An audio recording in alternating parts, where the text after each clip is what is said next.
And now, stay tuned for the program that is rated tops in popularity for a longer period of time than any other West Coast program in radio history.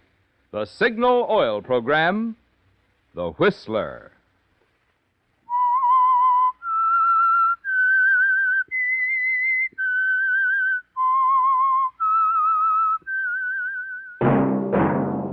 Signal, the famous Go Farther gasoline, invites you to sit back and enjoy another strange story by The Whistler.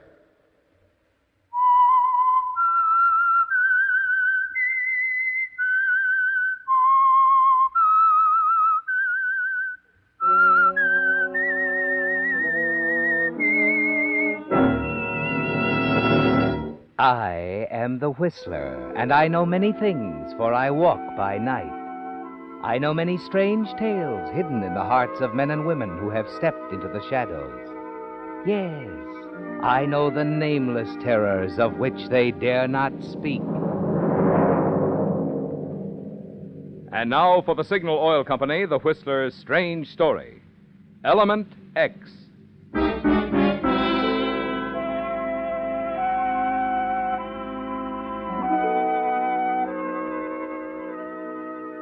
An interesting and sometimes dangerous part of living is the unexpected, the oddity of chance, circumstances beyond our control. It was chance that brought Grant Forbes out of a downtown building at almost the same time that his friend Lieutenant Bristol of homicide was passing by. Yes, Grant, chance brought you two together that day, didn't it? And as the two of you continued along the sidewalk, neither of you had any thought of the sudden violent action that was to burst forth as you rounded a certain street corner. But as you did so... Stop, or I'll shoot! What is it? Get back, Grant. Back against the wall. Come on. Get over here. All right. It's a robbery. Looks like one of our patrolmen winged somebody.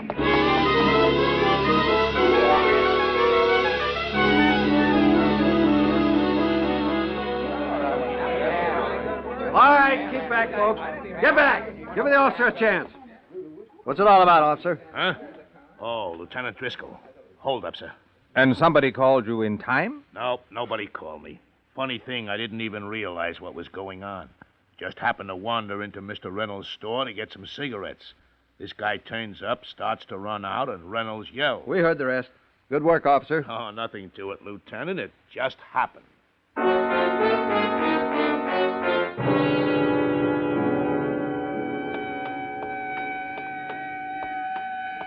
You know, it's a funny thing, Grant. What's that? I don't know if it happens in your law cases, but the way that hold-up artist got caught, I call it Element X. How do you mean? Element X, the unexpected, the surprise. Like the way that cop walked in on it. Exactly. Or sometimes maybe it's a woman who happens to be looking out the window, talking to a neighbor. She gets a look at a license plate and notices the color of a car. Yeah, I'd rather be on this side of the law. Oh, I don't know, Lieutenant. Element X can be taken care of, figured out. Hmm? These hoods ought to consult a good lawyer first. Instead of later, huh? Yeah. No, Grant, I've seen it too often. You can't beat the unpredictable. It's what I always look for in a case. Here's my car. Drop you someplace, Counselor? Counselor? That's a laugh. I haven't counseled 3 people in the last month. Come on, hop in. No, thanks, Lieutenant. Maybe that wounded guy back there is a possible client. Oh, cut it out, Grant. Things aren't that bad. Anyway, we got him nailed. Yeah, I suppose. Okay, Lieutenant. I'll let you drop me off at my so-called office. Good. You know, you may be right about your Element X at that. Now what? I wasn't expecting a ride. Okay, have your fun. But I still say there's a lot to it.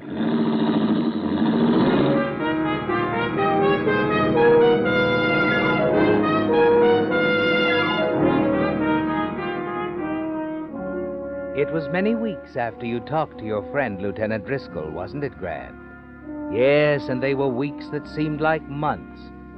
And then came that phone call that was to make so much difference. What was that name again? Markham. Floyd Markham. I'd like for you to drop out here to Malibu, Mr. Forbes. Discuss a certain domestic matter. You won't be in town the next few days, Mr. Markham? Look, Forbes, if you'd prefer that I contact another attorney... Oh, no. I'll be there. Malibu, you say? That's right. You know the turnoff just past Sunset? Yes, I do. My place is all by itself, just past that Signal Oil station, on the beachfront.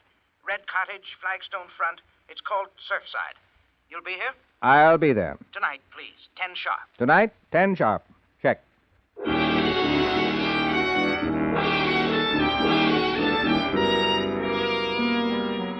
You've little choice, have you, Grant? Too few of your clients believe in paying their bills on time. And Floyd Markham sounds like a man with a problem and a man with money. That night, you're right on time and approaching his secluded cottage on the waterfront. When you see someone slipping out of a side door, a woman, you step back in the shadows as she runs past you to a parked car. Then you hurry into the cottage. Lydia, Mr. Markham. Lydia, please. What have you done? Lydia. Mr. Markham. Lydia. Lydia. You know at a glance that the man at your feet is through, don't you, Grant? You stoop down quickly and beside him, rummage through his wallet as he continues to mumble dazedly. His identification tells you for certain that he's Floyd Markham, the man who sent for you. And you're afraid it's too late to find out why. But there is something you must know, isn't there? Yes, because you've certainly walked into something. You lean very close to Markham, call in his ear. Mr. Markham, who was it? Who is Lydia? Lydia. My wife. Your wife, Lydia Markham. She shot you. Ran out of here. Yes. Lydia. Mr. Markham. Mr. Markham. So long, Mr. Markham.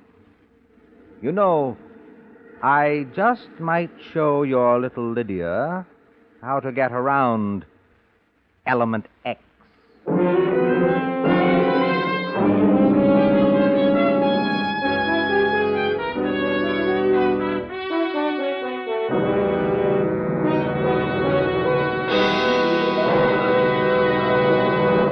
Are you a missing driver? I mean, a driver who is missing something? You are if you're not powering your car with Signal, the famous Go Farther gasoline. One thing you're missing is that good mileage, which has made Signal gasoline known throughout 7 western states as the Go Farther gasoline. But equally important, you're missing the clean-cut, efficient performance, which makes Signal's good mileage possible. You see, such good mileage is only possible because Signal gasoline helps your engine run so efficiently, you save gasoline 3 ways. 1, you save gasoline with Signal's quick starting. 2, you save gasoline with Signal's smooth, obedient pickup, free from balking and hesitation. 3, you save gasoline with Signal's lively power that gets you into high gear fast, helps you stay there with a minimum of shifting on hills or in traffic. So you see, there's no need to go on missing either economical mileage or satisfying performance. They're like birds of a feather. They go together.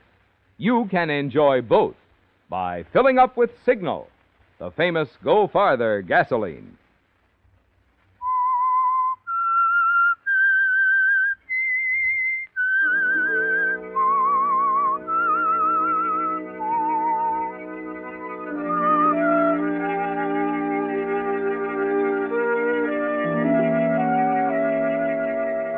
Well, Grant, your visit to the Malibu cottage of Floyd Markham, the way you walked in on his murder, was right along the lines of your friend Lieutenant Driscoll's theories about Element X, the unforeseen.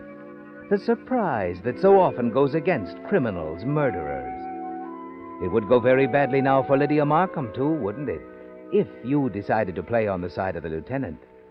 But you haven't decided it that way, have you? No. Instead, you let a week go by. A week of watching the newspapers to see what the police know. A week in which Floyd Markham's funeral takes place, with his wife putting in an appearance as a grief-stricken, confused widow. And then you decide to pay a call on Lydia Markham. You look up the address, a fashionable Los Angeles apartment. You stand calmly at the door. Wait until Lydia herself appears in answer to the buzzer. Yes? Mrs. Markham? Yes? I would like to talk to you on behalf of a client of mine. Oh, my card.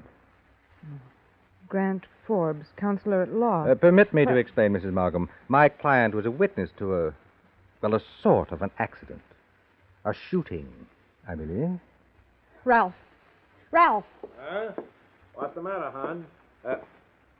Who's this? A Mr. Forbes. Grant Forbes, counselor at law. Ralph, I think we should talk to him. All right, we'll talk to him. Come in, Mr. Forbes. Thank you. I'm Ralph Leonard. You should know, too, that Mrs. Markham has undergone a strain. You see, her husband... I know about the late Mr. Markham. Oh? Well, look, what is this? A bad debt pitch or something?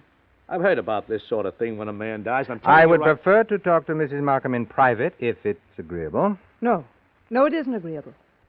Ralph, Mr. Leonard was my husband's closest friend. You can say whatever you have to say to both of us. You understand? Yes, I do understand. However, under the circumstances, Mrs. Markham... Get to the point, Forbes. You're quite certain, Mrs. Markham, that under no matter what the situation might be, you don't mind, Mr. Leonard? She's quite certain. I'm asking Mrs. Markham. Really, Mr. Forbes, this all seems, well, most unusual, to say the least. It is. Most unusual, to say the least. Well? Whatever you have to say, Ralph can hear it, too. All right. Mrs. Markham, Mr. Leonard, my client, who must at the moment be nameless, he observed some interesting things on a certain night about 10 days ago. More specifically, it was the night that Mr. Markham... Ralph, what's he telling us? The night that Mr. Markham, how did the newspapers phrase it? Oh, yes. Died at the hands of a person or persons unknown. Your client, counselor, he thinks this should have been phrased differently? He would only change the one word, unknown. Uh-huh. Ralph. Take it easy, Lydia. Okay, counselor. Okay? You mean that if my client should require a slight fee for his silence... I mean, get out of here. Oh, you're making a mistake, Mr. Leonard. You're making a mistake if you don't get out. You haven't any client. You're just a cheap, low shyster. Lower than a murderess, Mr. Leonard? Supposing I told you there's a half a dozen witnesses who'd swear your client was wrong, lying. Money buys many things, Mr. Leonard. In Mrs. Markham's interests, I would say it might be less expensive to buy one closed mouth rather than 6 perjured ones. I'll decide what's best for Mrs. Markham's interest. Very well. My client won't like this, however. Good day, counselor. Perhaps the last good day for Mrs. Markham. Oh, relax, Mr. Leonard. I'm going. You walk out of the apartment, Grant. You're not sure, are you? Not sure how stubborn Ralph Leonard intends to be. And then, as you're waiting for the elevator to take you down... Mr. Forbes. Oh, Mrs. Markham. I slipped out the service door. I haven't much time. Only please tell your client that, well, to wait a few days. To wait a few days? I'll arrange something. I mean about the fee. Oh, yes. You have my card, Mrs. Markham. I'll hear from you soon. Very soon. I promise. Mrs. Markham. Yes? If this is a stall, something to get me off guard while your dear friend Ralph figures out how to get me out of the way... Oh, no, I give you my word. He doesn't even know I'm out here. Now, please, Mr. Forbes, trust me. Oh, I'm the trusting sort, Mrs. Markham. Very much so. All right. I'll give you what you ask. A few days. Thank you. Thank you very much. Good day, Mrs. Markham. I'll be looking forward to making any reasonable settlement for my client.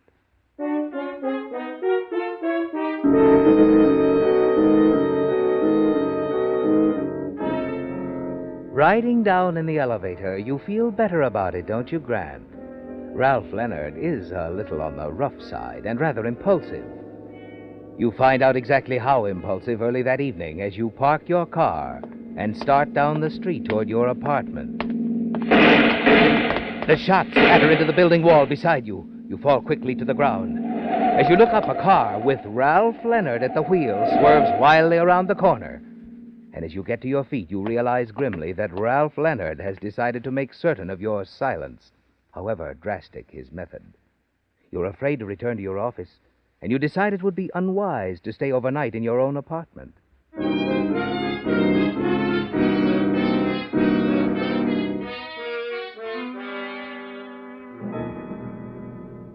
Room, sir? Yes, for just a couple of days. $3, sir. Did you sign? Yes. Tom Anderson. Uh-huh. Your key, Mr. Anderson. Room 406. Thanks.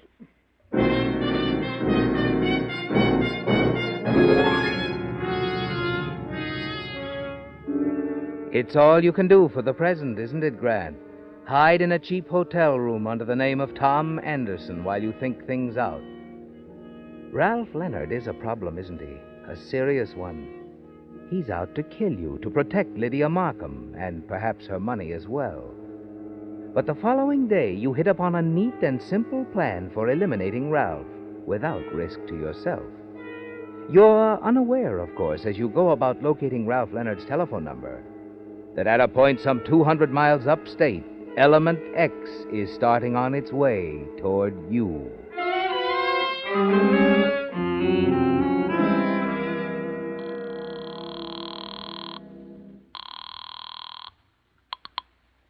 Hello? Mr. Leonard, Yes, who is this? this is your friend, the counselor, remember? Oh, yeah. Yeah, I remember. I'd like to make a deal, Mr. Leonard. Look, I told you we're A not deal interested. between us. I'm talking about a partnership. A partnership? Right. You play ball with me, and we can make ourselves a little money. Go on, counselor.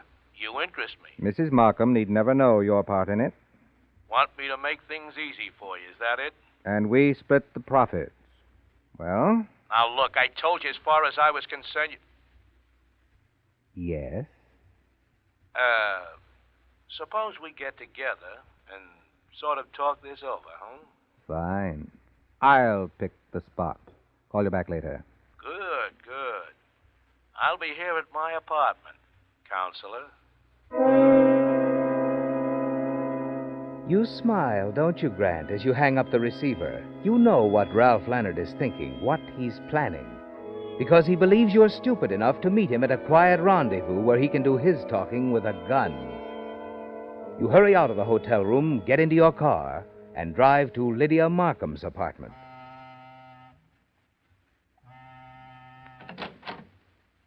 Oh, it's you. May I come in, Mrs. Markham? All right. I asked you to give me a few more days. I know, but I suddenly discovered I have some rather pressing financial obligations to meet, and You or your client, Mr. Forbes? Oh, come, Mrs. Markham. Surely you must have guessed your friend Ralph did. Yes. Aren't you going to ask me to sit down? Oh, of course. And allow me to serve cocktails. Thanks, no. Bit too early in the day yet. Now, as I was saying, You're pressed financially. I am indeed, Mrs. Markham. A few thousand would tide me over for a while. A few thousand? You're surprised? Yes, that's all. For the time being, at least. Oh, I see. You needn't mention it to Mr. Leonard. No, I won't. But, well, I don't have the money here now. Can you come back tonight? If you don't mind, I'd rather we met somewhere else. Mr. Leonard won't be here. I'd rather we met elsewhere. All right. I'll phone you later. Tell you where. I see. Well, now, if there's nothing further... There is. Oh? I think I will have that martini after all.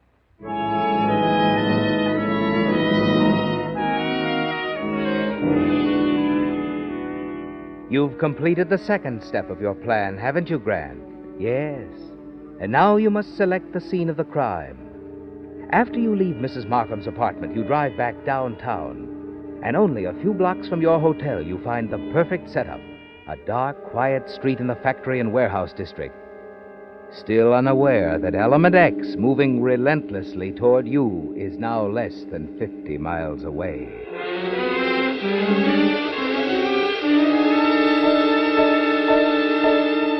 A few minutes before 9, you step into a phone booth in a drugstore across the street from Ralph Leonard's apartment. Yes, Counselor. I was wondering when you'd call. Still interested in talking business, Mr. Leonard? Of course I am. Good. Suppose we meet on the southeast corner of 17th and Shannon, warehouse district. Know where it is? I'll find it, Counselor. There's a building entrance about 15 feet south. Wait for me in there. I'll leave right away.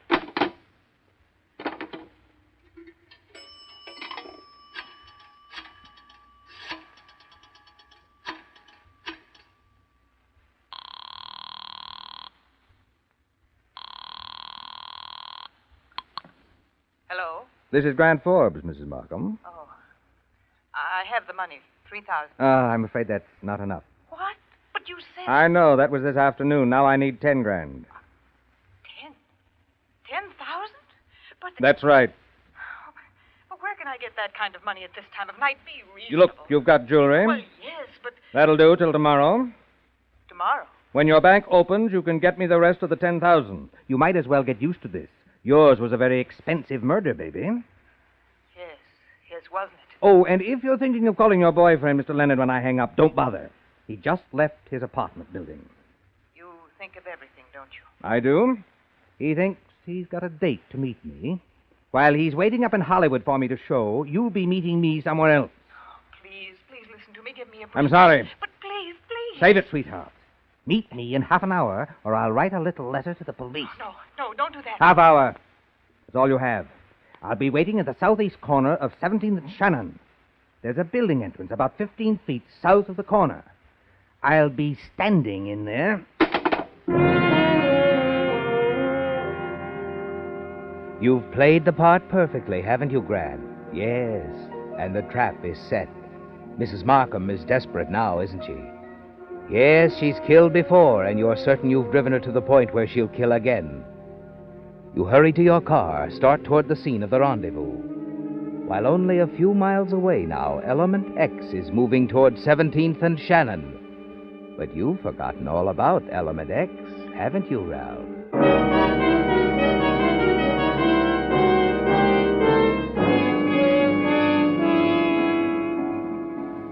20 minutes later, you park your car down the block, move along the darkened street swiftly. Move as close to the corner as you dare. See Ralph Leonard standing in the shadows of the building entrance. You turn back now, ease down the street, and turn into a small bar a few doors away. Howdy. Evening. What'll it be? Let's see. Scotch and soda, I guess. Right. Things sort of quiet around here, aren't they? Yep. Not much doing this time of night. Uh-huh. Why stay open? Oh, business picks up later when the shift from the factories get off. A lot of the boys come in for a beer. Oh, I see. Here you are, sir. Thanks. Have one on me? Well, okay. Don't mind if I do. Beer's my drink. Well, here's cheers. To success. Oh, yeah. Hey, what's that? Sounded like shots to me. It sure did. I'd say we'd better have a look, huh?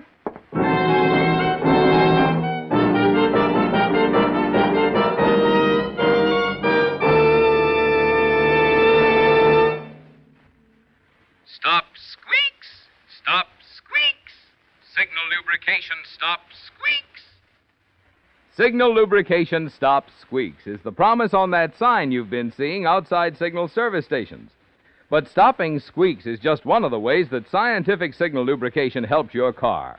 In addition, you enjoy a more comfortable rocking chair ride and lower maintenance costs, all because of the extra steps, extra care that goes into a signal lube job.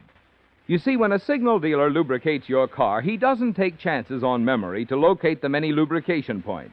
Instead, he follows Signal's lubrication guide, in which the manufacturer of your car clearly shows every lubrication point and clearly specifies which of Signal's scientifically engineered oils and greases each point needs for longest trouble-free service.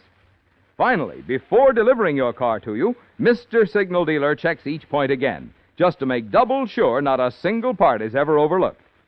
That's why we say if you want your car protected by lubrication you can really have confidence in, get your next lube job where you see that sign. Signal lubrication. Stop squeaks. Stop squeaks. Stop squeaks.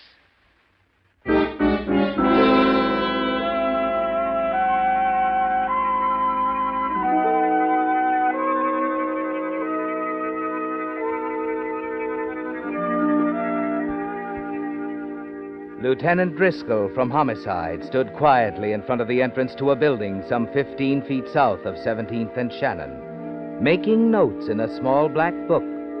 And from time to time, he glanced down at the bullet-riddled body of Ralph Leonard. A short distance down the block, a police car was parked near a large truck and trailer. The squad car sergeant finished his questioning of the truck driver and came slowly to the spot where Lieutenant Driscoll was standing. You get a statement from the truck driver, Sergeant? Yeah, Lieutenant. According to him, he was barreling down the street at a pretty good clip when suddenly a woman driving a green sedan whipped around the corner and started pumping shots at this man Leonard, standing in this entryway here. Mm-hmm. Go on. One of the bullets went wild, hit the front truck tire, and there was a blowout. The truck went out of control. Crashed into the front of that barn. Mm-hmm. Truck hit a guy as he was coming out. Just missed the bartender. Another guy hurt bad? He died just a few minutes ago. Name's Forbes, Grant Forbes. Grant Forbes? The attorney? That's what his card says. Did you know him, Lieutenant? Yeah. Yeah, I know him. Did Grant say anything before he died? Plenty. Told me who was driving that green car and who fired those shots. Mrs. Lydia Markham. Element X. Element X?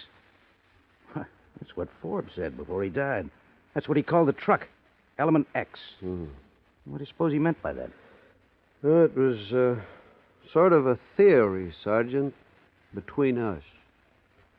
Now it's a dead secret.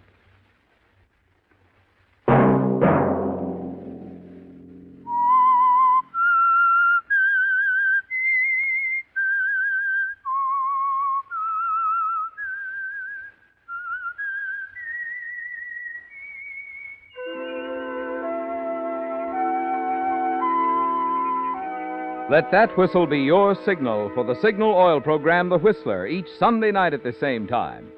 Meantime, Signal Oil Company and the friendly independent dealers who help you go farther with Signal gasoline hope you'll remember. Regardless of what gasoline you use, you'll enjoy more miles of happy driving if you drive at sensible speeds, obey traffic regulations, and avoid taking chances. You may even save a life, possibly your own.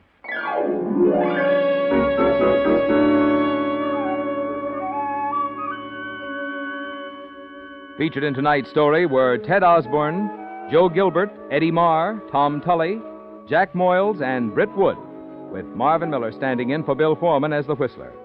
The Whistler was produced and directed by George W. Allen, with story by Adrian Jondeau, music by Wilbur Hatch, and was transmitted overseas by the Armed Forces Radio Service. The Whistler is entirely fictional, and all characters portrayed on The Whistler are also fictional. Any similarity of names or resemblance to persons living or dead is purely coincidental. Remember to tune in at the same time next Sunday when the Signal Oil Company will bring you another strange story by the Whistler entitled Prescription for Death, in which a dangerous killer fleeing the police seeks sanctuary in the home of an old sweetheart and her respectable husband and walks into an even more dangerous situation. This is Marvin Miller speaking for the Signal Oil Company. Stay tuned now for Our Miss Brooks, starring Eve Arden, which follows immediately over most of these stations. This is the CBS Radio Network.